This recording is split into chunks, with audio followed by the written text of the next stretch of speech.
എന്തുകൊണ്ട് യുദ്ധം ചെയ്യണം എന്ന് ബോധ്യപ്പെടുത്തുകയാണ്. ഇപ്പോൾ ഒരു വിഷയം ഒരാളെ ബോധ്യപ്പെടുത്തണമെങ്കിൽ അത് സമയം, കാലം, ദേശം ഇതിനെയൊക്കെ അനുസരിച്ച് അതിനെ പ്രസൻറ്റ് ചെയ്യണം. ഇത് സത്യമാണെങ്കിൽ പോലും അത് പ്രസൻറ്റ് ചെയ്യേണ്ട രീതി വ്യത്യസ്തമായിരിക്കും. ഭാഗവതത്തിൽ സ്യമന്തകോപാഖ്യാനം എന്ന് പറഞ്ഞൊരു ഭാഗമുണ്ട്. അപ്പോൾ അതിൽ സ്യമന്തകമണി സത്രാജിത്തിന് കിട്ടുന്നു. സൂര്യനാരായണൻ സത്രാജിത്തിന് സമ്മാനിക്കുന്നുണ്ട്. അത് ഭഗവാൻ ചോദിച്ചു, പക്ഷെ സത്രാജിത്ത് കൊടുത്തില്ല.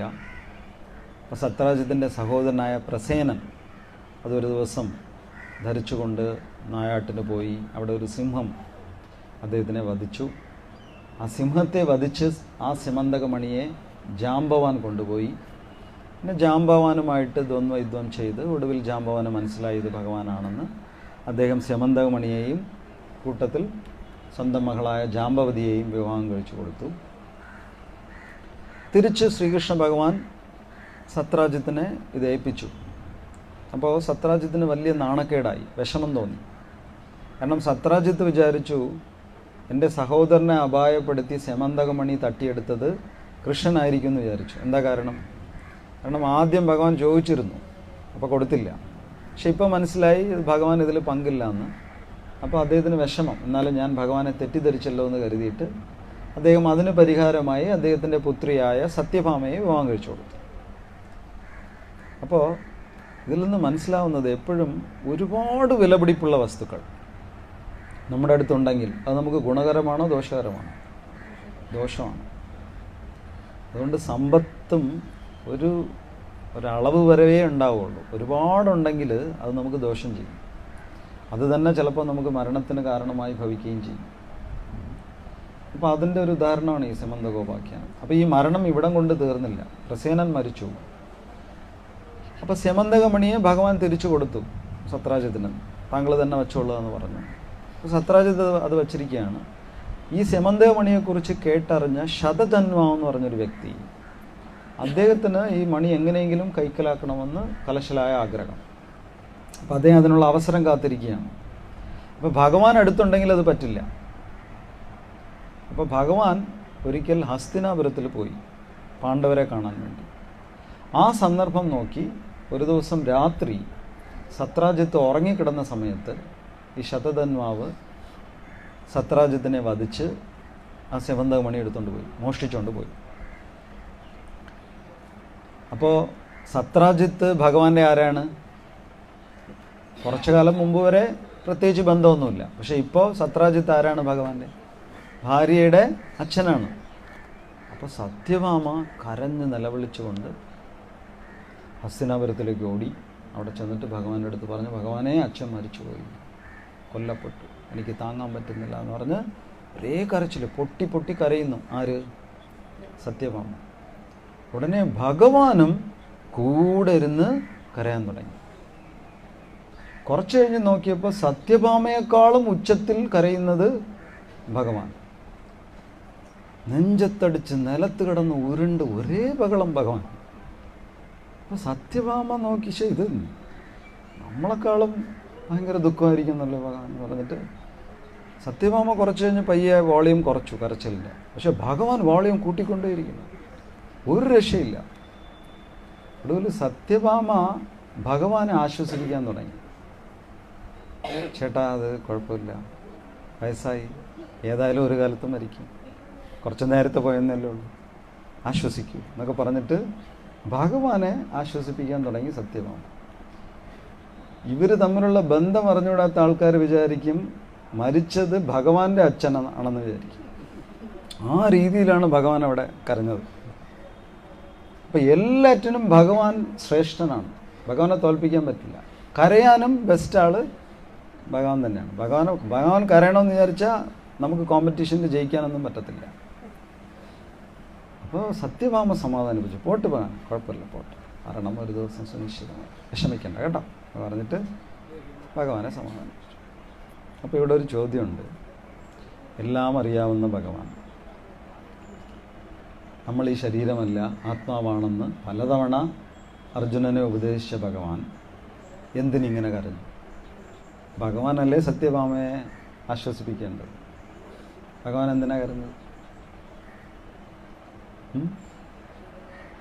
അത് ഇവിടെ ഭഗവാന് 2 കാര്യങ്ങൾ ചെയ്യാമായിരുന്നു. ഒന്ന്, ഭഗവാന് വേണമെങ്കിൽ അർജുനനെ ഉപദേശിച്ചതുപോലെ സത്യഭാമയെ ഉപദേശിക്കാമായിരുന്നു. സത്യഭാമ അവസാനം പറഞ്ഞില്ലേ, നമ്മൾ ഈ ശരീരമല്ല ആത്മാവാണ്, ഒരു ദിവസം ഈ ശരീരം നശിക്കും എന്നൊക്കെ പറഞ്ഞതുപോലെ ഭഗവാൻ ആദ്യമേ പറയാമായിരുന്നു സത്യഭാമ കരഞ്ഞുകൊണ്ടിരുന്നപ്പോൾ. പക്ഷെ ഭഗവാൻ അത് ചെയ്തില്ല. എന്താ കാരണം? അങ്ങനെ ഭഗവാൻ ചെയ്തിരുന്നെങ്കിൽ സത്യഭാമ എന്ത് വിചാരിക്കുമായിരുന്നു? ഇതാ കണ്ടില്ലേ, എൻ്റെ സ്വന്തം അച്ഛൻ കൊല്ലപ്പെട്ടു, ഭഗവാൻ ഇവിടെ തത്വം പറഞ്ഞുകൊണ്ടിരിക്കുന്നു, ഇത്രയും കഠിന ഹൃദയനായി പോയല്ലോ എൻ്റെ ഭർത്താവ്, ഒന്ന് കരയുന്ന പോലുമില്ല എന്ന് പറഞ്ഞിട്ട് സത്യഭാമ തെറ്റിദ്ധരിക്കുകയോ? തെറ്റിദ്ധരിക്കും. സത്യഭാമയ്ക്ക് വിഷമമുണ്ടാവും. ഇനി ഭഗവാന് വേറൊരു കാര്യം ചെയ്യാമായിരുന്നു. ഭഗവാൻ ദ്വാരകയിലെ രാജാവാണ്. ഉടനെ ആരെവിടെ?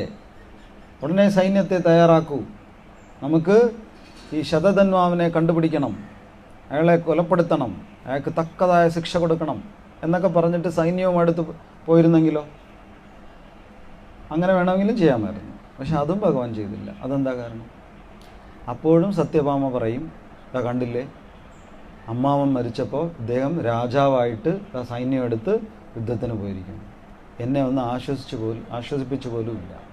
അപ്പോഴും സത്യഭാമ അങ്ങനെ പറയുള്ളൂ. പക്ഷെ അത് രണ്ടും ചെയ്യാതെ ബുദ്ധിമാനായ ഭഗവാൻ എന്ത് ചെയ്തു? കൂടെ ഇരുന്നു കരഞ്ഞു. അപ്പോൾ സത്യഭാമയ്ക്ക് സമാധാനമായി. ആ ചേട്ടക്കാരൻ സ്നേഹമുണ്ട്, നല്ല സ്നേഹമുള്ള ആളാണ്. അതിന് ശേഷം അദ്ദേഹം ശതധന്വാനെ പോയി ആക്രമിച്ച് വധിക്കുന്നുണ്ട് അല്ലേ? അപ്പോൾ നമ്മൾ ഏത് സാഹചര്യത്തിൽ എങ്ങനെ പെരുമാറണം, ഏത് രീതിയിൽ കാര്യങ്ങൾ പ്രസൻറ്റ് ചെയ്യണം എന്നൊക്കെ അറിഞ്ഞിരിക്കണം. ഇപ്പോൾ ഭഗവാന് നന്നായിട്ട് അറിയാം ഈ മരണം എന്ന് പറയുന്നത് യഥാർത്ഥത്തിൽ ഒരു മരണമല്ല, അത് ശരീരത്തിൻ്റെ നാശം മാത്രമാണെന്നും ഭഗവാന് നന്നായിട്ടറിയാം. ഭഗവാൻ ടോട്ടലി ഡിറ്റാച്ച്ഡുമാണ്.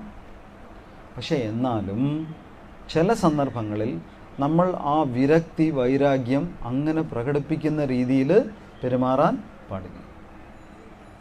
ഇപ്പം നമ്മുടെ ഏറ്റവും അടുത്ത സുഹൃത്തിൻ്റെ അച്ഛൻ മരിച്ചുപോയി, നമ്മൾ അതിൽ പങ്കെടുക്കാൻ പോയാൽ എന്തിന് കിടന്ന് കരയുന്നത്? ഞാൻ ഭഗവത്ഗീത ക്ലാസ്സിൽ എത്ര തവണ കേട്ടിട്ടുണ്ട്, മനുഷ്യരായ മരിക്കും, ഇതിന് ഇത്രയും ബഹളം വയ്ക്കണം, എണീറ്റ് പോയേ, വേറെ ജോലിയെല്ലാം ഉണ്ടെങ്കിൽ നോക്കിക്കേ. ചുമ്മാ ഇരുന്ന് കുറേ നേരം കൊണ്ട് കരഞ്ഞുകൊണ്ടിരിക്കുന്നു. വാ വാ എന്ന് പറഞ്ഞാൽ അവനെന്ത് ചെയ്യും? അവൻ അപ്പോൾ കൊടുക്കും അടി. ഇവിടെ അച്ഛൻ മരിച്ചു കിടക്കുന്ന നീ വേദാന്തം പറയുന്നു അല്ലേ? ആർക്കും ഇഷ്ടപ്പെടത്തില്ല. അപ്പം നമ്മൾ എന്ത് ചെയ്യണം? അവിടെ അവരുടെ ദുഃഖത്തിൽ പങ്കുകൊള്ളണം. നമ്മളെ അത് ബാധിക്കുന്നോ ഇല്ലയോ, നമ്മളതിൽ പങ്കുകൊള്ളണം.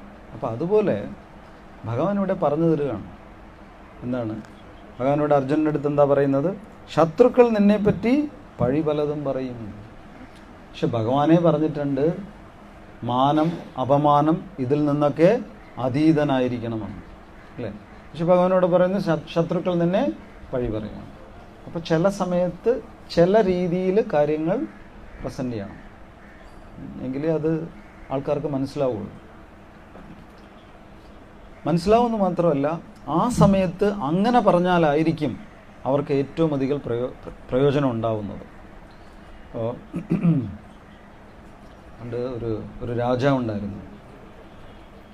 അപ്പോൾ അദ്ദേഹത്തിൻ്റെ കൊട്ടാരത്തിൽ ചില ഉപദേഷ്ടാക്കളുണ്ട്, അഡ്വൈസേഴ്സ്. അപ്പോൾ ഈ രാജാവിന് എന്തോ അവരിൽ വലിയ തൃപ്തിയില്ല. വലിയ പണ്ഡിതന്മാരൊക്കെയാണ്, പക്ഷേ തക്ക സമയത്ത് നല്ല അഡ്വൈസസും സജഷൻസും അവരിൽ നിന്ന് വരുന്നില്ല എന്ന് അദ്ദേഹത്തിന് തോന്നി. അപ്പോൾ അദ്ദേഹം വിചാരിച്ചു പുതിയൊരാളെ കൂടെ കണ്ടുപിടിക്കണം, കുറച്ചുകൂടെ നന്നായിട്ട് എന്നെ സഹായിക്കാൻ പറ്റുന്ന ഒരാളെ കണ്ടെത്തണം വിചാരിച്ചിട്ട് അദ്ദേഹം ഒരു ഘോഷണം ചെയ്തു. ഇങ്ങനെ ഉപദേഷ്ടാവായിട്ട് ജോലി ചെയ്യാൻ താല്പര്യമുള്ള യോഗ്യരായ ആൾക്കാരുണ്ടെങ്കിൽ, നല്ല ശാസ്ത്രജ്ഞാനമൊക്കെ ഉള്ളവരുണ്ടെങ്കിൽ അവർ വരണം, ഇന്ന ദിവസം വരണം. അപ്പോൾ എവിടെയാണ് വരേണ്ടതെന്ന് വെച്ചാൽ, രാജാവിന് കടൽ തീരത്ത് ഒരു ഗസ്റ്റ് ഹൗസ് പോലെ ഉണ്ട്. അപ്പോൾ അവിടെയാണ് രാജാവ് ചില സമയത്തൊക്കെ പോയി വിശ്രമിക്കാൻ പോകുന്നത്. അപ്പോൾ കടലിൻ്റെ തീരത്തുള്ള അവിടെയാണ് വരേണ്ടത്. അപ്പോൾ പരീക്ഷണങ്ങളൊക്കെ ഉണ്ടാവും. ക്വാളിഫൈഡ് ആണോ എന്ന് നോക്കിയിട്ടായിരിക്കും ഉപദേഷ്ടാവായിട്ട് സെലക്ട് ചെയ്യുന്നത്. അപ്പോൾ ഒരുപാട് പേര് വന്നു. അപ്പോൾ കൂടുതലും ഈ വേദം പഠിച്ച ബ്രാഹ്മണന്മാരൊക്കെയാണ് വന്നത്. കാരണം വേദജ്ഞാനമൊക്കെ ഉണ്ടാവണമല്ലോ, രാജാവിനെ ഉപദേശിക്കണമെങ്കിൽ നല്ല അറിവുണ്ടാവണം. അപ്പോൾ എല്ലാവരും നിരന്നിരിക്കുകയാണ്. അപ്പോൾ കടൽക്കരയിൽ ഒരു ചെറിയൊരു കൂടാരം പോലെ കെട്ടി അവിടെയാണ് ഇവരെല്ലാം ഇരിക്കുന്നത്. ആര്? ഈ ജോലിക്ക് വേണ്ടി വന്നവർ. അപ്പോൾ രാജാവ് അവിടെ എഴുന്നള്ളി അദ്ദേഹം ഒരു വലിയ സിംഹാസനത്തിലിരുന്നു. എന്നിട്ട് അദ്ദേഹം പറഞ്ഞു, ഞാൻ ആദ്യം എന്നെ പരിചയപ്പെടുത്താം, എന്നിട്ട് നിങ്ങൾ നിങ്ങളെ പരിചയപ്പെടുത്തുക, നിങ്ങളുടെ പേരും കുലവും പറയണം, അതാണ് വേണ്ടത്. അപ്പോൾ രാജാവ് ആദ്യം എഴുന്നേറ്റ് പറഞ്ഞു, എൻ്റെ പേര് ചിത്രസേനൻ. ഇനി അടുത്തത് കുലം പറയണം. പക്ഷെ കുലം പറയുന്നതിന് പകരം ഈ രാജാവ് നേരെ കടലിനടുത്തേക്ക് നടന്നു. അപ്പോൾ എല്ലാവരും വിചാരിച്ചു, രാജാവ് എന്ത് കുലം പറഞ്ഞില്ലല്ലോ, എന്തിനാ കടലിലോട്ട് പോകുന്നത്, കുളിക്കാൻ പോവുകയാണോ എന്തോ എന്ന് വിചാരിച്ചു.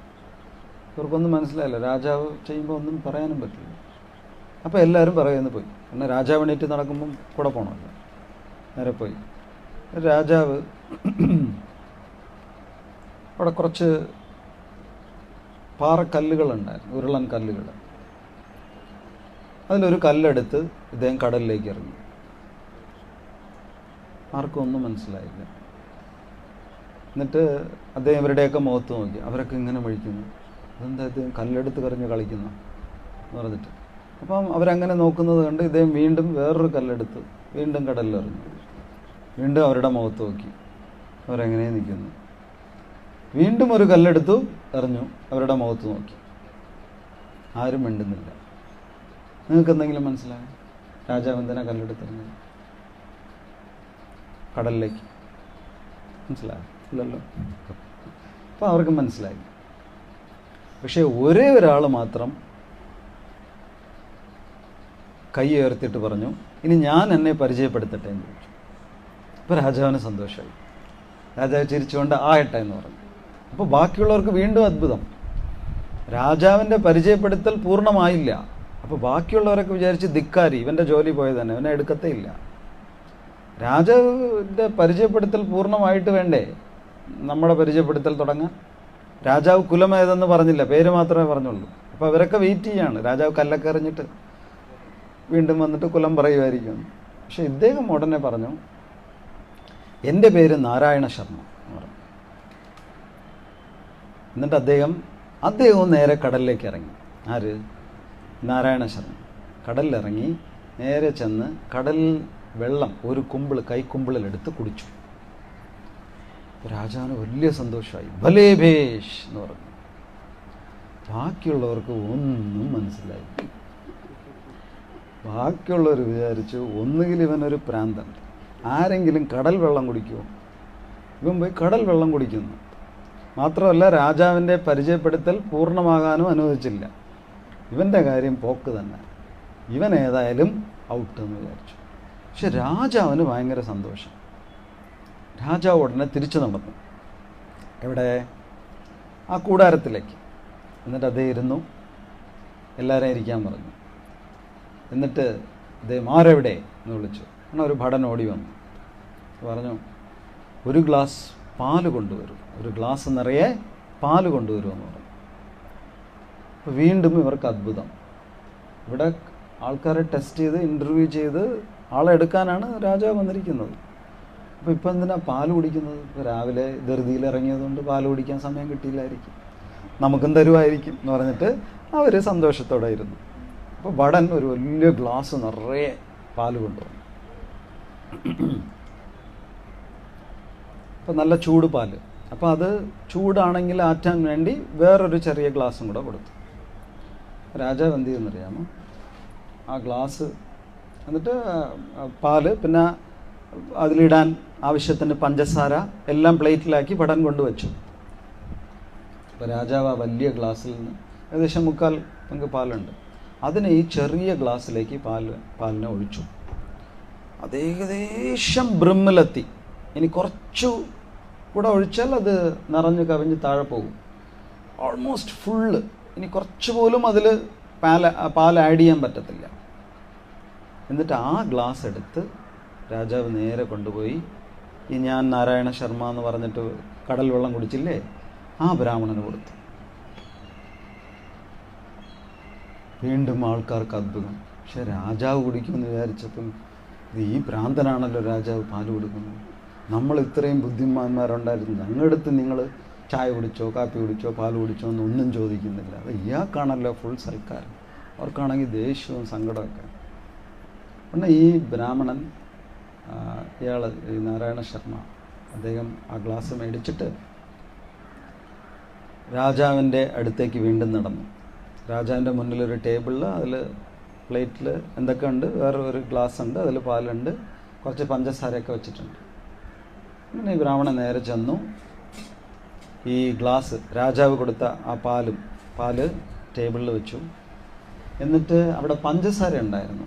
അതിൽ നിന്നും ഒരു സ്പൂൺ പഞ്ചസാര എടുത്ത് ഈ പാലിലിട്ടൊന്ന് കലക്കിയിട്ട് ആ പാല് വീണ്ടും രാജാവിന് തന്നെ തിരിച്ചു കൊടുത്തു.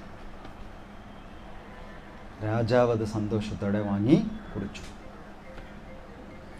എന്നിട്ട് പറഞ്ഞു, ഓക്കെ, ഇനി എല്ലാവർക്കും പിരിഞ്ഞു പോകാം, നാരായണ ശർമ്മയെ തെരഞ്ഞെടുത്തിരിക്കുന്നു.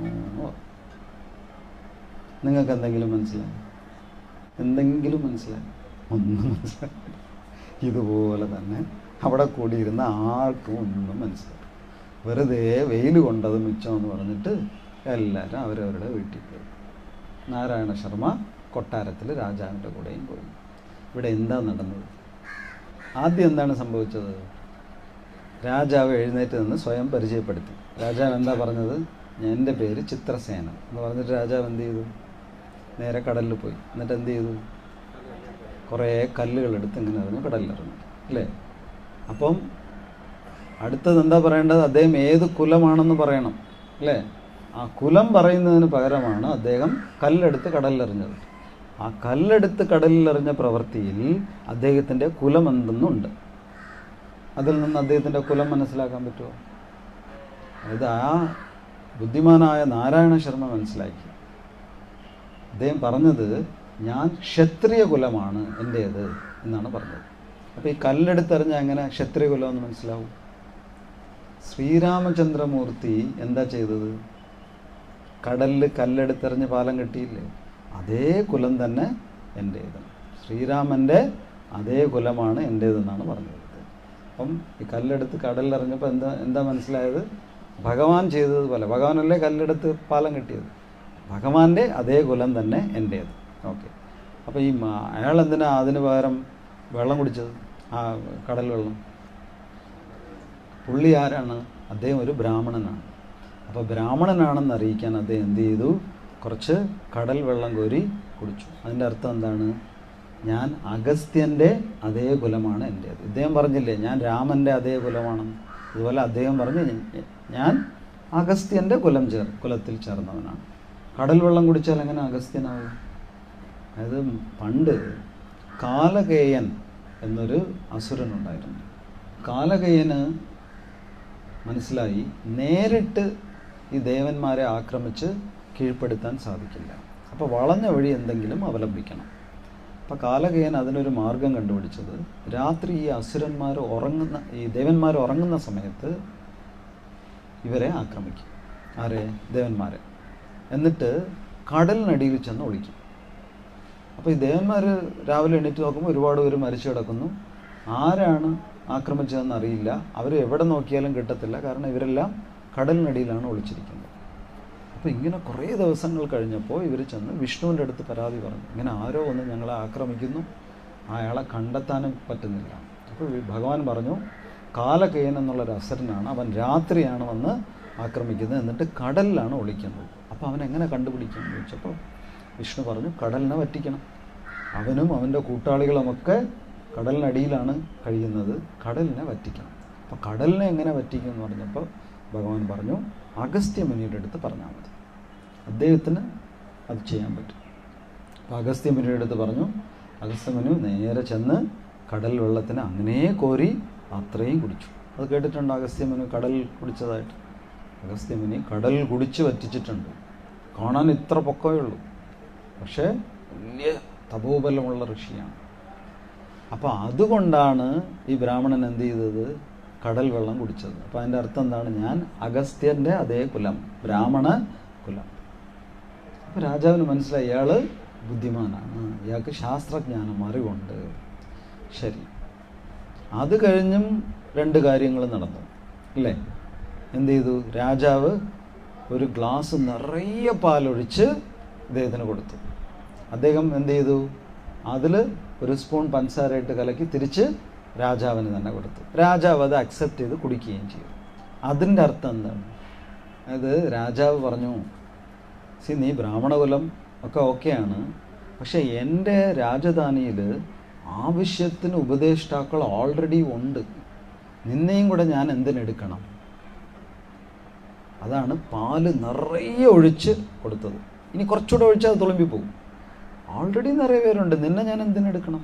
അതായിരുന്നു രാജാവിൻ്റെ ചോദ്യം. അപ്പോൾ അതിന് ഉത്തരം അദ്ദേഹം കൊടുത്തു. എങ്ങനെയാണ് ഉത്തരം കൊടുത്തത്? പഞ്ചസാര കലക്കി. അതിൻ്റെ അർത്ഥം എന്താ? പാല് ഇത്രയും ഉണ്ടായിരുന്നെങ്കിലും പഞ്ചസാര കലക്കിയാൽ പാല് തൂവിപ്പോവുമോ? പഞ്ചസാര എന്ത് ചെയ്യും?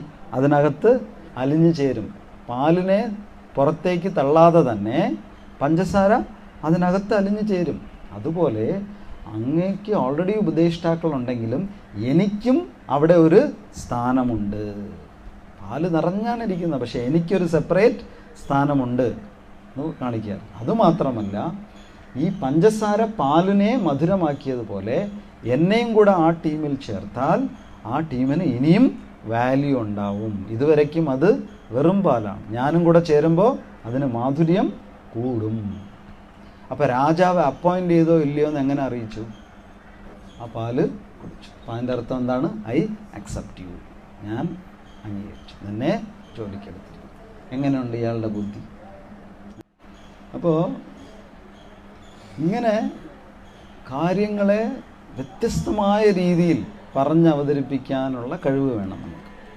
സിമ്പിൾ കാര്യമാണ് പറഞ്ഞത്, പക്ഷെ അത് പറഞ്ഞ രീതി അത് ആൾക്കാരെ ഇമ്പ്രസ് ചെയ്യിക്കും. അപ്പോൾ അദ്ദേഹത്തിന് ജോലിക്കെടുത്തു. അപ്പോൾ എല്ലാവർക്കും ഒരു അസൂയ ഉണ്ടായിരുന്നു അദ്ദേഹത്തിനോട്. കാരണം എപ്പോഴും രാജാവ് ഉപദേശം ചോദിക്കുന്നത് ഈ വ്യക്തിയുടെ അടുത്താണ്. അപ്പോൾ രാജാവ് ഒരു ദിവസം ഇദ്ദേഹത്തിൻ്റെ ആ ഒരു കഴിവിനെ മറ്റുള്ളവർക്ക് തെളിയിക്കാൻ വേണ്ടിയിട്ട് രാജാവ് പറഞ്ഞു, അടുത്ത ആഴ്ച എൻ്റെ പിറന്നാളാണ്, അപ്പം നിങ്ങളെല്ലാവരും എനിക്ക് ഗിഫ്റ്റ് കൊണ്ടുവരണം.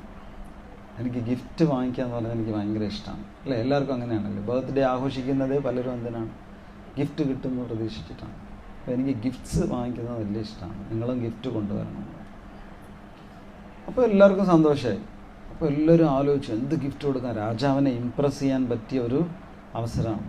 അപ്പോൾ ഒരാൾ ചോദിച്ചാൽ നമുക്കൊരു നല്ല 10 പവൻ്റെ സ്വർണ്ണമാല വാങ്ങിച്ചു കൊടുക്കാം, വേറൊരാൾ വിചാരിച്ചു നല്ലൊരു രത്നക്കല്ല് കൊടുക്കാം എന്ന് പറഞ്ഞിട്ട് ഓരോരുത്തർ അവരവരുടെ ബുദ്ധിക്കനുസരിച്ച് ഓരോരോ വിശിഷ്ടമായ വസ്തുക്കൾ കൊണ്ട് കൊടുത്തു.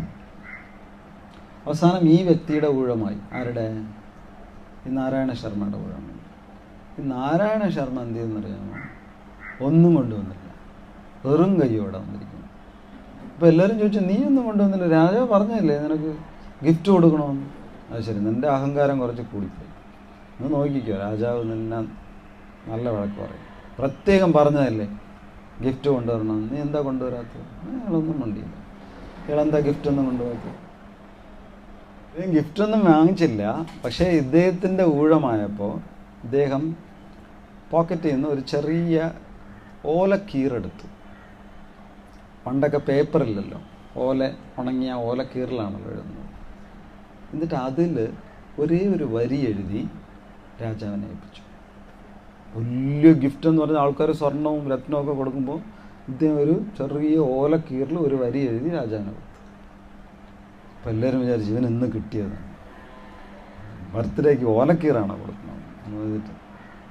അപ്പം രാജാവ് അത് നോക്കി. എന്നിട്ട് രാജാവിന് ഒന്നും മനസ്സിലായില്ല. രാജാവ് ചോദിച്ചു ഇതെന്ത് ഗിഫ്റ്റാണ്, ഇതെന്താ ഓലക്കീറ്? അപ്പോൾ ഈ നാരായണ ശർമ്മ പറഞ്ഞു അതിൽ ഞാനൊരു കാര്യം എഴുതിയിട്ടുണ്ട്, അതിപ്പോൾ താങ്കൾ വായിക്കണ്ട, പക്ഷേ ഈ ഗിഫ്റ്റ് അങ്ങേക്ക് ഇതിനു മുമ്പ് ലഭിച്ചിട്ടേ ഉണ്ടാവില്ല. ഇന്ന് അങ്ങേക്ക് ഇതുവരെയും അങ്ങേക്ക് ലഭിച്ച എല്ലാ ഗിഫ്റ്റ്സിനേക്കാളും ഇതായിരിക്കും അമൂല്യം. അപ്പോൾ രാജാവ് ചോദിച്ചു, അതെന്താ അങ്ങനെ പറയണം? കാരണം ഇതൊരു തികച്ചും വ്യത്യസ്തമായ ഗിഫ്റ്റാണ്. ഇങ്ങനത്തെ ഒരു ഉപകാരം അങ്ങേക്ക് ജീവിതത്തിൽ ഒരിക്കലും കിട്ടിയിട്ടുണ്ടാവില്ല. അപ്പോൾ രാജാവ് ചോദിച്ചാൽ അത് ഓക്കെ, എന്താണ് ഇതിൻ്റെ ഒരു വൈശിഷ്ട്യം? ഈ ഇദ്ദേഹം പറഞ്ഞു, നാരായണ ശർമ്മ പറഞ്ഞു, ഈ ഗിഫ്റ്റ് എപ്പോഴാണോ അങ്ങ് അതിയായി സന്തോഷിച്ചിരിക്കുന്നത് അപ്പോൾ ഈ ഗിഫ്റ്റ് എടുത്താൽ അങ്ങ് ദുഃഖിക്കും. എപ്പോഴാണോ അങ്ങ് അതിയായി ദുഃഖിച്ചിരിക്കുന്നത് അപ്പോൾ ഈ ഗിഫ്റ്റ് എടുത്താൽ അങ്ങ് സന്തോഷിക്കും. രാജാവിനും തല ചുറ്റി, അങ്ങനെ ഒരു ഗിഫ്റ്റാണ് ഈ ഓലക്കീറിനകത്താണ്.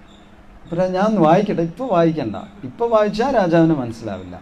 എപ്പോഴൊക്കെ അങ്ങേക്ക് അതിയായ ദുഃഖം വരുമോ അപ്പോൾ എടുത്ത് വായിക്കുക, എപ്പോഴൊക്കെ അങ്ങ് മതിമറന്ന് ആഹ്ലാദിക്കുമോ അപ്പോഴും ഈ ഗിഫ്റ്റ് എടുത്ത് വായിച്ചാൽ മതി. ആ ഓലക്കീറല്ല ഗിഫ്റ്റ്, ആ ഓലക്കീറിൽ എഴുതിയ ആ ഒരു ചെറിയ വാചകമാണ് ഗിഫ്റ്റ്. അപ്പോൾ രാജാവ് ഗിഫ്റ്റ് എടുത്ത് വെച്ചു, രാജാവ് മറന്നു. കുറച്ച് നാൾ കഴിഞ്ഞപ്പോൾ രാജാവിൻ്റെ മകൻ, രാജാവിന് വലിയ ഇഷ്ടമാണ്, അവനൊരു അസുഖം ബാധിച്ചു. അപ്പോൾ വൈദ്യന്മാരൊക്കെ വന്ന് ചികിത്സിച്ച് മരുന്ന് കൊടുത്തു. പക്ഷേ അസുഖം ഭേദമാവുന്നില്ല എന്ന് മാത്രമല്ല, അത് നാൾക്ക് നാൾ വഷളായിക്കൊണ്ടിരിക്കുന്നു. അദ്ദേഹത്തിന് വലിയ സങ്കടമായി. ഒരേ ഒരു മകൻ, അവൻ എന്തെങ്കിലും പറ്റുമെന്ന് വലിയ സങ്കടം, അതീവ ദുഃഖിതനായിരിക്കുന്നു. അപ്പോൾ രാജാവിന് പെട്ടെന്ന് ഓർമ്മ വന്നു, നാരായണ ശർമ്മ എനിക്കൊരു ഗിഫ്റ്റ് തന്നിട്ടുണ്ടല്ലോ, അതെടുത്ത് വായിച്ചാൽ സന്തോഷം വരുമെന്നല്ലേ പറഞ്ഞിരിക്കുന്നത്, ദുഃഖിച്ചിരിക്കുമ്പോഴും. അതെന്താണെന്ന് എടുത്ത് നോക്കാമെന്ന് പറഞ്ഞിട്ട് അദ്ദേഹം ഓടിച്ചെന്ന് അലമാരയ്ക്കകത്ത് ആ ഓലക്കീറെടുത്ത് നോക്കി. അതിലൊരു വാചകം എഴുതിയിട്ടുണ്ട്. എന്താ എഴുതിയിരിക്കുന്നത്? ഇതും കടന്നു പോകും. 3 വേർഡ്, ഇതും കടന്ന് പോകും എന്ന് വെച്ചാൽ എന്താ അർത്ഥം? ഇതിപ്പോൾ ഒരുപാട് ദുഃഖിച്ചിരിക്കുന്നില്ലേ, ഒന്നും പേടിക്കണ്ട, ഇതും പാസ്സായി പോകും. എന്തിനാ വെറുതെ ദുഃഖിക്കുന്നത്? ഇതൊന്നും എന്നും ഇങ്ങനെ ഉണ്ടാവാൻ പോണില്ല. അസുഖമല്ലേ, അത് പോകും, ധൈര്യമായിട്ടിരിക്കുക, ഇതും കടന്നു പോകും. അപ്പോൾ രാജാവിന് ഭയങ്കര സന്തോഷം. അപ്പോൾ അസുഖം പോകും അല്ലേ എന്ന് പറഞ്ഞാൽ, അതേപോലെ ഒരാഴ്ചയ്ക്കുള്ളിൽ പനിയെല്ലാം കുറഞ്ഞു, അസുഖമൊക്കെ മാറി. അപ്പോൾ അങ്ങേയറ്റം ദുഃഖിച്ചിരുന്ന സമയത്ത് ഈ ഗിഫ്റ്റ് എന്തിനു സഹായിച്ചു? സന്തോഷിക്കാൻ സഹായിച്ചു. ഈ കുറേ നാളുകൾ കഴിഞ്ഞു. രാജാവ് അടുത്ത രാജ്യത്ത് പോയി യുദ്ധമൊക്കെ ചെയ്തു, കഷ്ടപ്പെട്ട് ആ രാജ്യത്തെ പിടിച്ചടക്കി, ഒരുപാട് സ്വത്തൊക്കെ കിട്ടി, എല്ലാം എടുത്തുകൊണ്ട് തിരിച്ച് രാജധാനിയിൽ വിജയശ്രീലാളിതനായി വന്നു. അദ്ദേഹത്തിന് ഒരേ സന്തോഷം. അപ്പോൾ പെട്ടെന്ന് അദ്ദേഹത്തിന് വീണ്ടും ഓർമ്മ വന്നു, സന്തോഷിക്കുമ്പോൾ ഇതെടുത്ത് വായിച്ചാൽ ദുഃഖം വരും എന്നല്ലേ പറഞ്ഞത്, വായിച്ചു നോക്കാം. എടുത്ത് വായിച്ചു നോക്കാം. എന്താണ്? ഇതും കടന്നു പോകും എന്ന് വെച്ചാൽ എന്താ അർത്ഥം? ഒരുപാട് തുള്ളിച്ചാടണ്ട, ഇത് വന്നതുപോലെ ചിലപ്പോൾ പോവാനും അധിക സമയമൊന്നും ഉണ്ടാവില്ല. ഓ അങ്ങനെയാണല്ലേ എന്ന് പറഞ്ഞാൽ അദ്ദേഹം ആ സന്തോഷമൊക്കെ പോയി ദുഃഖം അല്ലേ. അപ്പോൾ ഈ വാക്കുകൾക്ക് അതീവ ശക്തിയുണ്ട്. നമ്മളത് എങ്ങനെ പ്രയോഗിക്കുന്നു, ഏത് സാഹചര്യത്തിൽ പ്രയോഗിക്കുന്നു, അത് വളരെ പ്രധാനമാണ്. അതിനനുസരിച്ചാണ് ആ വാക്കുകളിലെ ശക്തി പുറത്തു വരുന്നത് അല്ലേ. നമുക്കൊക്കെ അറിയാം, എത്രയോ ആൾക്കാർ വലിയ ഒരു രാജ്യത്തെ തന്നെ നയിച്ച ചില നേതാക്കന്മാരൊക്കെ ഉണ്ട്. അവരൊക്കെ ആ രാജ്യത്തെ ഒന്നടങ്കം നിയന്ത്രിച്ച് നിർത്തുന്നത് എങ്ങനെയാണെന്നറിയാമോ? അവരുടെ ആ വാക്കുകളിലൂടെയാണ്, അവരുടെ ചില പ്രഭാഷണങ്ങൾ. അപ്പോൾ ഒരുപാട് പേരെ സ്വാധീനിക്കും. അപ്പം അങ്ങനെ വാക്ശക്തിയെ പൂർണ്ണമായും ഉപയോഗിച്ച വ്യക്തിയാണ് ശ്രീകൃഷ്ണ ഭഗവാൻ. ഭഗവത്ഗീതയിലെ ഓരോ ശ്ലോകങ്ങളും വാക്ശക്തിയുടെ ഉത്തമ ഉദാഹരണങ്ങളാണ്. പിന്നെ ഭഗവാൻ അത് പറ്റും, കാരണം സരസ്വതി ദേവിയെയും നിയന്ത്രിക്കുന്നത് ഭഗവാൻ തന്നെയാണ്, ഭഗവാനില്ലാത്ത വാക്ശക്തിയാണ്. അപ്പോൾ അതുള്ളത് കൊണ്ടാണ് ഭഗവത്ഗീത കാലാതീതമായി നിലനിൽക്കുന്നത് അല്ലേ. ഭഗവത്ഗീത ഉപദേശിക്കപ്പെട്ടിട്ട് എത്രയോ 1000 വർഷങ്ങൾ കഴിഞ്ഞു. പക്ഷെ ഇപ്പോഴും ഭഗവത്ഗീത വായിക്കുമ്പോൾ അത് വായിക്കുന്ന ഓരോ വ്യക്തിക്കും പ്രചോദനം ഉണ്ടാകുന്നുണ്ട്, അവരുടെ ദുഃഖങ്ങളിൽ നിന്ന് അവർക്ക് കരകയറാൻ സാധിക്കുന്നുണ്ട്. അതെന്താണെന്ന് ചോദിച്ചാൽ ഭഗവാന്റെ വാക്ശക്തി ഈ വാക്കുകളിലുണ്ട്. അതുകൊണ്ടാണ് നമ്മൾ ഈ പാരായണം, ഭാഗവത സപ്താഹമൊക്കെ ചെയ്യുമ്പോൾ നമ്മൾ പ്രഭാഷണത്തിനെ പോലെ തന്നെ ഒരുപക്ഷെ അതിനേക്കാളും പ്രാധാന്യം കൊടുത്ത് ചെയ്യേണ്ട ഒരു കാര്യമാണ് പാരായണവും. കാരണം എന്താണെന്ന് വെച്ചാൽ ഇപ്പം നമുക്ക് ചിലപ്പോൾ അത് കേട്ടാൽ മനസ്സിലാവില്ലായിരിക്കും, സംസ്കൃത പദങ്ങളൊക്കെ ആയിരിക്കും. പക്ഷെ എന്നാലും അതിന് നമ്മെ പരിശുദ്ധമാക്കാനുള്ള ശക്തിയുണ്ട്. കാരണം എന്താണ്? അത് ഭഗവാന്റെ വാക്കുകളാണ്. ഇപ്പോൾ ഭഗവത്ഗീത എന്നും ചാൻറ്റ് ചെയ്യണം എന്ന് പറയാനുള്ള കാരണം അതാണ്. ചിലർ പറയും എനിക്ക് സംസ്കൃതം ശ്ലോകത്തിൻ്റെ അർത്ഥം അറിയില്ല. ഓഫ്കോഴ്സ് നിങ്ങൾ അർത്ഥവും അറിയണം. അതിനാണ് പ്രഭുപാദരുടെയൊക്കെ ഭഗവത്ഗീത വാങ്ങിച്ച് വായിക്കണം, പഠിക്കണം എന്ന് പറയുന്നത്. ഇതിനർത്ഥം ഭാവാർത്ഥമൊക്കെ ഉണ്ട്. പക്ഷെ അതേസമയം ഈ ശ്ലോകങ്ങൾ ഉരുവിടേണ്ടതും പ്രധാനമാണ്. കാരണം ഇത് ഭഗവാന്റെ നാവിൽ നിന്ന്, തിരുനാവിൽ നിന്ന വാക്കുകളാണ്. അതൊരു പക്ഷേ അർത്ഥമറിയാതെ പറഞ്ഞാൽ പോലും അതിന് നമ്മെ സ്വാധീനിക്കാൻ സാധിക്കും, ഒരു ചിത്തശുദ്ധി ഉണ്ടാവും. അതാണ് ശ്രീല പ്രഭുപാദർ ഒരിക്കൽ ഇന്ത്യയിൽ വന്നിരുന്നു. അപ്പോൾ അദ്ദേഹത്തിൻ്റെ കൂടെ വിദേശത്ത് നിന്നും ഒരുപാട് ശിഷ്യന്മാരുണ്ടായിരുന്നു. അപ്പോൾ അതിലൊരു ശിഷ്യൻ്റെ പേരാണ് ഇന്ദ്രദ്യുമ്ന. അദ്ദേഹം സന്യാസമൊക്കെ എടുത്ത ആളാണ്, ഇന്ദ്രദ്യുമ്ന മഹാരാജ്. അപ്പോൾ പ്രഭുപാദ് വന്നിട്ട് ഇന്ത്യയിൽ, നോർത്ത് ഇന്ത്യയിൽ ഒരു വലിയൊരു പന്തൽ പ്രോഗ്രാം ചെയ്യാണ്. പന്തൽ പ്രോഗ്രാം എന്ന് പറഞ്ഞാൽ നോർത്ത് ഇന്ത്യയിലൊക്കെ വലിയ മൈതാനം എടുത്തിട്ട് അതിൽ വലിയ പന്തലടിക്കും. എന്നിട്ട് ആയിരക്കണക്കിന് ആൾക്കാരാണ് പ്രഭുപാദരുടെ പ്രഭാഷണങ്ങൾ കേൾക്കാൻ വരുന്നത്. അപ്പോൾ അന്നേ ദിവസം പ്രഭാഷണം നടക്കുമ്പോൾ ഇദ്ദേഹം അടുത്തുണ്ട്, ഈ ശിഷ്യൻ. അപ്പോൾ പ്രഭുപാദർ പ്രഭാഷണം നടത്തിയത് ഹിന്ദിയിലാണ്. ഇദ്ദേഹം അമേരിക്കയിൽ നിന്ന് വന്ന ആളാണ്. അദ്ദേഹത്തിന് ഹിന്ദി അറിയത്തില്ല, ഒരു വാക്ക് പോലും അദ്ദേഹത്തിന് കേട്ടാൽ മനസ്സിലാവത്തില്ല. അപ്പോൾ അദ്ദേഹം കുറച്ചു നേരം ഇരുന്നു, എന്നിട്ട് പയ്യെ സൈഡിൽ പോയി ഇരുന്ന് അങ്ങനെ ചാഞ്ഞ് ഉറങ്ങാൻ തുടങ്ങി. പ്രഭുപാദർ പ്രഭാഷണം നടത്തിക്കൊണ്ടിരിക്കുന്നു, ഇദ്ദേഹം ഒരു മൂലയ്ക്ക് ചെന്നിരുന്നിട്ട് സുഖമായിട്ട് ഉറങ്ങിക്കൊണ്ടിരിക്കുന്നു. അപ്പോൾ പ്രഭുപാദർ ഇത് ശ്രദ്ധിച്ചു. ക്ലാസ്സിൻ്റെ ഇടയ്ക്ക് ഇദ്ദേഹം ഇരുന്ന് ഉറങ്ങുന്നത്. അപ്പോൾ ക്ലാസ്സൊക്കെ കഴിഞ്ഞിട്ട് പ്രഭുപാദർ അദ്ദേഹത്തെ വിളിച്ചു. നീ എന്ത് ചെയ്തുകൊണ്ടിരിക്കുകയായിരുന്നു? ഞാൻ ക്ലാസ് എടുത്തുകൊണ്ടിരുന്നു. ഞാൻ ഉറങ്ങായിരുന്നു, റെസ്റ്റ് എടുക്കുകയായിരുന്നു. അത് ശരി. അപ്പോൾ ഗുരു പ്രഭാഷണം നടത്തുമ്പോൾ ശിഷ്യൻ റെസ്റ്റാണ് എടുക്കുന്നത്, അത് കേൾക്കണ്ടേ? അതല്ലേ ഒരു ശിഷ്യൻ്റെ ധർമ്മം പറഞ്ഞു. അപ്പോൾ ഇദ്ദേഹം പറഞ്ഞു, അല്ല ഞാൻ വേണമെന്ന് വെച്ചാൽ ഉറങ്ങിയതല്ല, ഇതിൽ ഒരു വാക്ക് പോലും എനിക്ക് മനസ്സിലാവത്തില്ല. അങ്ങ് ഹിന്ദിയിലല്ലേ പ്രഭാഷണം നടത്തുന്നത്, എനിക്ക് ഒരു വാക്ക് പോലും എനിക്കറിയില്ല. അപ്പം ഞാനത് കേട്ടിട്ട് എന്താ പ്രയോജനം? അപ്പോൾ പ്രഭുപാദർ പറഞ്ഞു, അല്ല കേൾക്കണം. ഞാനിനി എന്ത് മനസ്സിലാവാത്ത വാക്ക്, അത് ഹിന്ദി ആവട്ടെ, ഗ്രീക്ക് ആവട്ടെ, ലാറ്റിൻ ആവട്ടെ, ഗുരുമുഖത്ത് നിന്ന് വരുന്ന വാക്കാണോ അത് കേൾക്കണം. അത് കേട്ടാൽ എന്താ പ്രയോജനം? ആ ഒരു പരിശുദ്ധി നിനക്ക് കിട്ടും. അത് നിൻ്റെ മനസ്സിനെ, ഹൃദയത്തെ പരിശുദ്ധമാക്കും.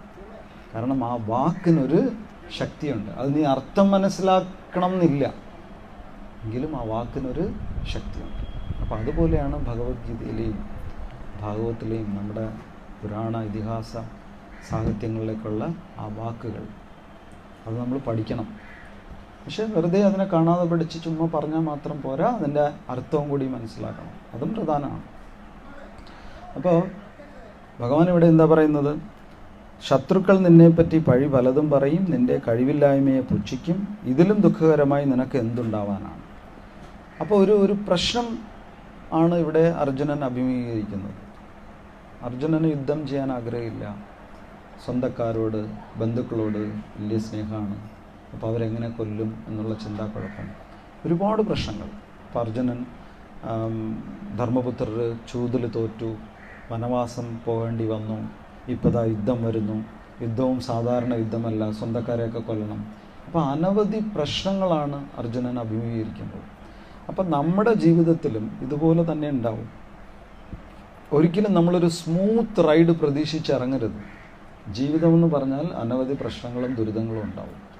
പ്രത്യേകിച്ച് ചിലർ പറയാറുണ്ട്, ഞാൻ ആശ്രമത്തിൽ പോകാറുണ്ട്, നാമം ജപിക്കാറുണ്ട്, സത്സംഗത്തിൽ പോകാറുണ്ട്, പക്ഷെ എനിക്കും ഒരുപാട് പ്രശ്നങ്ങൾ വരുന്നല്ലോ. അതെന്താ കാരണം? അപ്പം ഞാനിതൊന്നും ചെയ്യാത്ത ആളാണെങ്കിൽ ഓക്കെ, പക്ഷേ എന്നാലും എനിക്ക് പ്രശ്നങ്ങൾ വരുന്നുണ്ടല്ലോ. അപ്പോൾ അർജുനൻ ഭഗവാന്റെ ഏറ്റവും അടുത്ത ആളാണ്, ഭഗവാനെ എന്നും കാണുന്ന ആളാണ് അല്ലേ? അർജുനന് പ്രശ്നങ്ങൾ വന്നില്ലേ? അർജുനൻ കാട്ടിൽ പോയില്ലേ? നമ്മൾ കാട്ടിലൊന്നും ഏതായാലും പോയില്ലല്ലോ, അത്രയ്ക്ക് ഗതികേടൊന്നും നമ്മൾ വന്നില്ലല്ലോ അല്ലേ നമുക്ക്. അപ്പോൾ പ്രശ്നങ്ങളൊക്കെ വരും. അപ്പോൾ പ്രശ്നങ്ങൾ എന്തിനു വരുന്നു എന്ന് ചോദിച്ചാൽ നമ്മളെ കൂടുതൽ നമുക്ക് മനോബലം ഉണ്ടാക്കുവാനാണ്. അതായത് നമ്മുടെ ശരീരത്തിന് ബലം ഉണ്ടാവണമെങ്കിൽ നമ്മൾ എക്സസൈസ് ചെയ്താൽ മതി അല്ലേ? മനസ്സിന് ബലം വരണമെങ്കിൽ പ്രശ്നങ്ങളെ നേരിട്ട് പഠിക്കണം അങ്ങനെയാണ് മനസ്സിന് ബലം വരുന്നത്. ജിമ്മിൽ പോയാൽ മനസ്സ് സ്ട്രോങ് ഒന്നും ആവത്തില്ല. അപ്പോൾ ആ പ്രശ്നങ്ങളെ ആ ഒരു ആറ്റിറ്റ്യൂഡിൽ എടുക്കണം. അത് ഒരിക്കൽ ബോധിധർമ്മൻ എന്ന് പറഞ്ഞിട്ടൊരു ഗുരുവുണ്ട്. അപ്പോൾ അദ്ദേഹം ഇങ്ങനെ ഗ്രാമങ്ങളിലൂടെ ഇങ്ങനെ സഞ്ചരിക്കും, ഉപദേശങ്ങളൊക്കെ ചെയ്യും. അപ്പോൾ ഒരു ഗ്രാമത്തിൽ ചെന്നപ്പോൾ ഒരാൾ ഓടി കരഞ്ഞുകൊണ്ട് അദ്ദേഹത്തിൻ്റെ കാലിൽ വന്ന് വീണു. കുറേ നേരം കരഞ്ഞു. അദ്ദേഹം വെയിറ്റ് ചെയ്തു. അത് കഴിഞ്ഞിട്ട് അദ്ദേഹം ചോദിച്ചു, എന്താണ് പ്രശ്നം? അപ്പോൾ പറഞ്ഞു, 1 or 2 ആണെങ്കിൽ എനിക്ക് പറയാമായിരുന്നു അങ്ങയുടെ പ്രശ്നങ്ങൾ. ഇത് എന്നും പ്രശ്നം, ഒരു പ്രശ്നം മാറിയ വേറൊരു പ്രശ്നം, എനിക്ക് താങ്ങാൻ പറ്റുന്നില്ല, എന്ത് ചെയ്യാനാണ് ഞാൻ ചോദിച്ചു. അപ്പോൾ എല്ലാവരും അടുത്തിരിപ്പുണ്ട്. അപ്പോൾ എല്ലാവരും ശ്രദ്ധിച്ച് കേൾക്കുകയാണ്, ഇതെന്താണ് ഇദ്ദേഹം പരിഹാരം പറയാൻ പോകുന്നത്. പിന്നെ ഇദ്ദേഹം അടുത്തൊരു പാവയുണ്ടായിരുന്നു. ആ പാവയുടെ പ്രത്യേകത എന്ന് പറഞ്ഞാൽ, അത് നിങ്ങൾ കണ്ടിട്ടുണ്ടാവും, അതിൻ്റെ ഈ ബേസ് നല്ല തിക്കായിരിക്കും. അതിനെ ഇങ്ങനെ തള്ളിയിട്ടാൽ അത് താഴെ വീണിട്ട് വീണ്ടും അത് അതേ പൊസിഷനിൽ വന്ന് നിൽക്കും. കണ്ടിട്ടുണ്ടോ അങ്ങനത്തെ പാവയെ? അതിനെ തഞ്ചാവൂർ ബൊമ്മയെന്ന് പറയും. തമിഴ്നാട്ടിലൊക്കെ അത് കിട്ടും. ഈ അമ്പലത്തിൻ്റെ ഫ്രണ്ടിലൊക്കെ വെച്ചിരിക്കും. അതിനെ എത്ര തള്ളിയാലും അത് താഴെ വീഴും. പക്ഷെ വീണ അതേ സ്പീഡിൽ തന്നെ അത് വീണ്ടും എണീറ്റ് നിൽക്കും. അതിൻ്റെ ഡിസൈൻ അങ്ങനെയാണ്. അപ്പോൾ ഇദ്ദേഹം ആ പാവ എടുത്തിട്ട് അതിനെ തള്ളി, അത് താഴെ വീണു, വീണ്ടും എണീറ്റു, വീണ്ടും അതിനെ തള്ളി, അത് താഴെ വീണു, എണീറ്റു. അപ്പം ഈ കരഞ്ഞു വന്ന ആൾ എന്താണ് ചോദിച്ചത്? എനിക്ക് ഒരുപാട് പ്രശ്നങ്ങളാണ് ജീവിതത്തിൽ, എന്ത് ചെയ്യണമെന്ന് അറിഞ്ഞൂടാ, എന്നെ ഉപദേശിക്കണം എന്നാണ് പറയുന്നത്. അപ്പോൾ ഉപദേശിക്കണ്ടേ? പക്ഷെ ഇദ്ദേഹം വാ തുറക്കണില്ല. ഇദ്ദേഹം ആ പാവയെ ഇങ്ങനെ തള്ളി കളിച്ചുകൊണ്ടേയിരിക്കും. അപ്പോൾ ഇദ്ദേഹം അല്ല, എനിക്ക് ഒരുപാട് പ്രശ്നം, അതിനെന്തെങ്കിലും പരിഹാരം. അപ്പോൾ വീണ്ടും അദ്ദേഹം പാവയെ തള്ളും. അപ്പോൾ എല്ലാവർക്കും അതിശയം, ഇദ്ദേഹം എന്താ പാവത്തിനൊരു ഉപദേശം കൊടുക്കാതെ പാവയുടെ അടുത്ത് കളിച്ചുകൊണ്ടിരിക്കും? പാവയുമായിട്ട് കളിക്കാനുള്ള പ്രായമാണോ അതോ സമയമാണോ? അദ്ദേഹം വലിയ ഗുരുവാണ്. അതെന്താ അദ്ദേഹം പാവയായിട്ട് കളിച്ചുകൊണ്ടിരിക്കുന്നത്? ഈ പാവയുടെ പ്രത്യേകത എന്താണ്? അതിനെ തള്ളിയിട്ടാൽ അത് താഴെ വീഴും, പക്ഷേ വീണ്ടും എണീറ്റ് നിൽക്കും, വീണ്ടും തള്ളിയിടും, വീണ്ടും താഴെ വീഴും, വീണ്ടും എണീക്കും. അപ്പോൾ അദ്ദേഹം പറയാൻ ഉദ്ദേശിച്ചതാണ്, ജീവിതത്തിൽ പ്രശ്നങ്ങളുണ്ടാവും, നമ്മൾ താഴെ വീഴും ചിലപ്പോൾ, പക്ഷേ എന്ത് ചെയ്യണം? എഴുന്നേൽക്കണം. എത്ര തവണ വീണാലും എഴുന്നേൽക്കണം.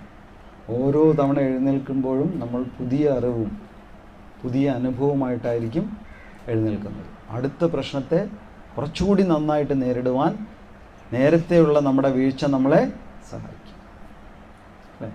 അപ്പം ആ രീതിയിൽ നമ്മൾ പ്രശ്നത്തിനെ എടുക്കാൻ പഠിക്കണം. അർജുനന് അതാണ് ഭഗവാൻ പഠിപ്പിക്കുന്നത്. ആ കഴിവ് ചിലർക്കൊക്കെ ഉണ്ട്. ഇപ്പം നമുക്ക് ചുറ്റുള്ളവരെ നോക്കിയാൽ, ഇപ്പോൾ 10ാം ക്ലാസ്സിൻ്റെ റിസൾട്ട് വന്നു. ഇപ്പോൾ പണ്ടൊക്കെ ആണെങ്കിൽ നോട്ടീസ് ബോർഡിലിടും. എൻ്റെയൊക്കെ കാലത്ത് അങ്ങനെയായിരുന്നു. വലിയ നെഞ്ചിടിപ്പോടുകൂടിയാണ് നമ്മൾ നോട്ടീസ് ബോർഡിൽ പോണത്. അത് നാൾ വരയ്ക്കും അമ്പലത്തിൽ പോകാത്തവർ അമ്പലത്തിൽ പോകും. ഒരു കുറിക്ക് പോരാ 3 കുറിയിടും, തേങ്ങ അടിക്കും.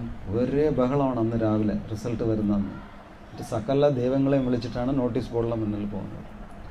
എന്നിട്ട് നമ്മളിങ്ങനെ നോക്കും, നമ്മുടെ റോൾ നമ്പർ പി ഇട്ടിരിക്കും. പി എന്ന് പറഞ്ഞാൽ പാസ്, എഫ് ഇട്ടാൽ പോയി, PIF നോക്കി ഓരോ ഇത് കഴിയുമ്പോൾ ടിക് ടിക് ടിക് നിന്ന് അടിക്കും നമ്മുടെ ഹൃദയം. പക്ഷേ ഞാൻ ശ്രദ്ധിച്ചിട്ടുണ്ട്, ഇപ്പം എൻ്റെ കൂട്ടുകാരിൽ എല്ലാവരും ഇതേ ഹൃദയമിടിപ്പോട് കൂടി അത് നോക്കാറില്ല. ചിലർ ഞാൻ തോറ്റു കേട്ടാ എന്ന് പറഞ്ഞിട്ട് പോകുന്ന പയ്യന്മാരുണ്ട്. ഞാൻ തോറ്റ്, പറയുന്ന ടോൺ കേട്ടത്തൊന്നും അവനാണ് ഫസ്റ്റ് റാങ്ക് കിട്ടിയതെന്ന്, ഇല്ലേ? അങ്ങനെ എടുക്കുന്ന ആൾക്കാരുണ്ട്. അതിശയമാണ്. അവർ വളരെ കൂളായിട്ട് എടുക്കും. എന്നുവെച്ചാൽ തോറ്റ്, അതിനകത്ത് അടുത്താണ് എഴുതാമെന്ന്, അതെഴുതാം, അത് കുഴപ്പമൊന്നുമില്ല എന്ന് പറയും. പക്ഷെ ഈ തോറ്റെന്ന് കേട്ട് തൂങ്ങിച്ചാവാൻ പോകുന്ന ആൾക്കാരും ഉണ്ട്. അപ്പോൾ തോൽവി ഒന്ന് തന്നെയാണ്, പക്ഷെ വ്യക്തികൾ എടുത്ത രീതി കണ്ടോ? ചിലരതിനെ എന്ത് ലാഘവത്തോടെ എടുത്ത്, പരീക്ഷയില്ലേ വീണ്ടും എഴുതാം, പിന്നല്ലാതെ ആണുങ്ങളായ തോക്കണ്ടേ എന്നൊക്കെ പറയുന്ന ആളുകൾ. അപ്പം അങ്ങനെ എടുക്കാം. ഇനി തൂങ്ങിച്ചാവാൻ പോകുന്നവരുണ്ട്, അല്ലേ? അപ്പം പ്രശ്നത്തിലല്ല കാര്യം, പിന്നെ അതിനെ നമ്മൾ എങ്ങനെ എടുക്കുന്നു എന്നുള്ളതിലാണ് കാര്യം. നമ്മുടെ കയ്യിലാണ്. അതിൻ്റെ നിയന്ത്രണം നമ്മുടെ കയ്യിലുണ്ട്, അല്ലേ? പ്രശ്നം വരുമോ വരാതിരിക്കുമോ എന്നുള്ളത് നമ്മുടെ നിയന്ത്രണത്തിലല്ല. പക്ഷേ വന്നാൽ അതിനെ എങ്ങനെ സമീപിക്കാം എന്നുള്ളത് പൂർണ്ണമായും നമ്മുടെ നിയന്ത്രണത്തിലാണ്. ഇപ്പോൾ തന്നെ നമ്മുടെ കയ്യിൽ നിന്ന് പോക്കറ്റിൽ നിന്ന് ഒരു 500 രൂപ കളഞ്ഞു പോയി നോക്കിയ ചിലർ തല വിളിച്ച് ബഹളം, അയ്യോ പോയേ എന്ന് പറഞ്ഞ് ഒരേ ബഹളമായിരിക്കും. ചിലർ പോട്ടെ, എന്ത് ചെയ്യാൻ പറ്റും, അത് പോകേണ്ടത് പോകും. ഇപ്പോൾ നമ്മൾ വേണമെന്ന് വെച്ചിട്ടല്ലല്ലോ. അല്ലെങ്കിൽ തന്നെ ഈ 500 രൂപ നമ്മൾ ആജീവനാന്തം വെച്ചിരിക്കാം, അതേതായാലും ചിലവായിക്കളെ, പോട്ടെ, ആർക്കെങ്കിലും കിട്ടുമായിരിക്കും, പോട്ടെ, അങ്ങനെ എടുക്കുന്നവരും ഇല്ലേ, ഉണ്ട്. അപ്പോൾ കളഞ്ഞത് അതേ 500 രൂപ, പക്ഷെ ഓരോരുത്തരും എടുത്ത രീതി ഓരോന്നാണ്. അത് ഒരാളിങ്ങനെ ഊട്ടി കാണാൻ വേണ്ടി പോവുകയാണ്. അപ്പോൾ എല്ലാ സുഹൃത്തുക്കളും പറഞ്ഞിട്ടുണ്ട് ഊട്ടി മനോഹരമായ സ്ഥലമാണ്. ഊട്ടി മാത്രമല്ല, ഊട്ടിയിലേക്ക് പോകുന്ന വഴി തന്നെ അങ്ങേയറ്റം മനോഹരമാണ്, നല്ല പ്രകൃതി ഭംഗിയാണ്, പച്ചപ്പാണ്, അതാണെന്ന് കുറേ പറഞ്ഞു. അപ്പോൾ അവർ പറഞ്ഞു ഇങ്ങനെയാണ്, കോയമ്പത്തൂരിൽ നിന്ന് ബസ് കയറി പോയാൽ മതി, ആ ബസ് യാത്ര തന്നെ നല്ല രസകരമാണ്. പക്ഷെ ഒരു കാര്യം, എങ്ങനെയെങ്കിലും ഒരു സൈഡ് സീറ്റിലിരിക്കണം, അപ്പം നല്ല കാഴ്ചകളൊക്കെ കാണാം. ഇദ്ദേഹം വളരെ സന്തോഷത്തോടെ നല്ല പ്രിപ്പയർഡായി നല്ല കാഴ്ചകൾ കാണണം, നല്ല ആസ്വദിക്കണം എന്നൊക്കെ പറഞ്ഞിട്ട് ബസ്സിൽ പോയി. അവിടെ പോയി ആടികൂടി സൈഡ് സീറ്റൊക്കെ പിടിച്ച്, ചിലർ കർച്ചീഫൊക്കെ ഇട്ട് സൈഡ് സീറ്റ് പിടിക്കുമല്ലോ, അങ്ങനെ വലിയ സൈഡ് സീറ്റൊക്കെ പിടിച്ച് അയാൾ ഇരുന്നു. ബസ് സ്റ്റാർട്ടായി. സിറ്റി ക്രോസ് ചെയ്ത് കുറച്ചുകൂടെ കഴിയുമ്പോഴാണ് നല്ല കാഴ്ചകളൊക്കെ വരുന്നത്. അപ്പോൾ നല്ല തിരക്കുണ്ട്. അപ്പോൾ കണ്ടക്ടർ അയാളെടുത്ത് വന്നു. അപ്പോൾ ടിക്കറ്റ് കാശ് കൊടുത്തു. അപ്പോൾ ബാക്കി 5 രൂപ കൊടുക്കാനുണ്ട്. അപ്പോൾ കണ്ടക്ടർ പറഞ്ഞു ചില്ലറയില്ല, ഞാൻ തരാം. അപ്പോൾ ഇയാൾ ആദ്യമായിട്ടാണ് ഊട്ടിക്ക് പോകുന്നത്, എപ്പോൾ ഊട്ടി എത്തുമെന്ന് അറിഞ്ഞുകൂടാ. അപ്പോൾ കണ്ടക്ടർ 5 രൂപ ബാക്കി കൊടുത്തില്ല. അപ്പോൾ ഇയാൾ ഒരു 10 മിനിറ്റ് കഴിയുമ്പോൾ കണ്ടക്ടറിനെ നോക്കും, ബാക്കി തരാം.